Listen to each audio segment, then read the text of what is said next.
So, yung Benilde San Beda.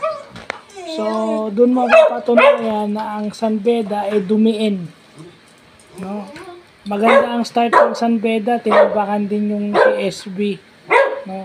Ginawa ng CSB o ng Benilde, umabol buong laro.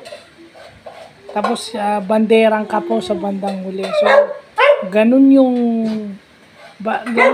ganun dapat yung maging laro ng lahat ng naglalaro ng basketball. First quarter pa lang, madiin na agad para may buwelo ka. Kasi minsan, maganda yung start mo, then habang tumatagal yung laro, papangit eh. Papangit yung laro mo habang tumatagal yung laro. May larong ganun, maganda yung simula din. Habang tumatagal, pumapangit. Meron naman, ang pangit ng simula, habang tumatagal, gumaganda.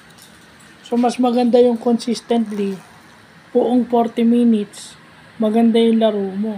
4 quarters of 10 minutes, dapat maganda yung laro mo. Kasi 4 quarters, 10 minutes, mabilis lang yan.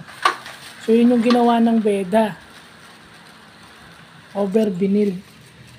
Kaya nahirapan din yung Benilde dahil kakahabol. Pero ang kagandahan doon, may MVP sila na nasasandalan, kaya sila nakakahabol.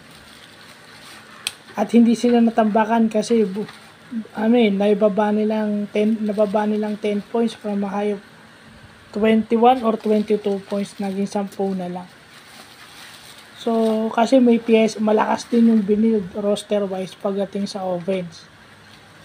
Pero nahihirapan silang depensahan yung Beda. Dahil mukhang nanggigil yung Beda, mukhang buenas eh. Maganda gising. So, yun lang po.